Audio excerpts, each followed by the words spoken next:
Забота о природе – дело, предполагающее личную ответственность каждого. Сохраняя, оберегая и возрождая ее, мы делаем чище, красивее и нашу родную республику. Так, работниками Назрановского охотуправления оборудовано 10 подкормочных площадок, на которых обитатели леса могут не только поесть, но и укрыться от непогоды.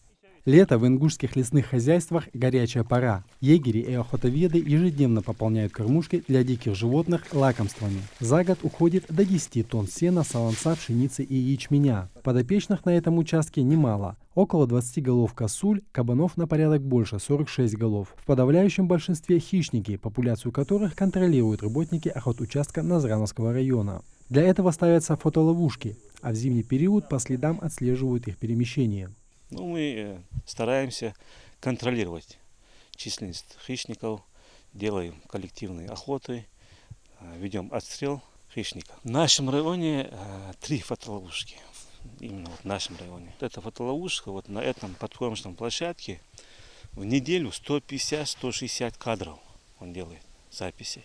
Чтобы пережить зиму, некоторым животным нужна помощь людей. Поэтому егери регулярно заготавливают подкормку для лесных обитателей. Руслан Катиев, отвечающий за эту подкормочную площадку, уже запасся сеном на территории в 1,5 гектара для лесных обитателей. Посвятив большую часть своей трудовой деятельности спорту, Руслан находит новое занятие на лоне природы комфортным, где можно совмещать полезное с приятным. Мы эту работу делаем с удовольствием. Мы даже рады, что мы на этом месте и что мы можем так это делать. Я всю жизнь всегда был рядом с природой, и всегда мне хотелось сделать что-нибудь от себя или как-то, чтобы нашу природу сохранить. Тут тишина, воздух.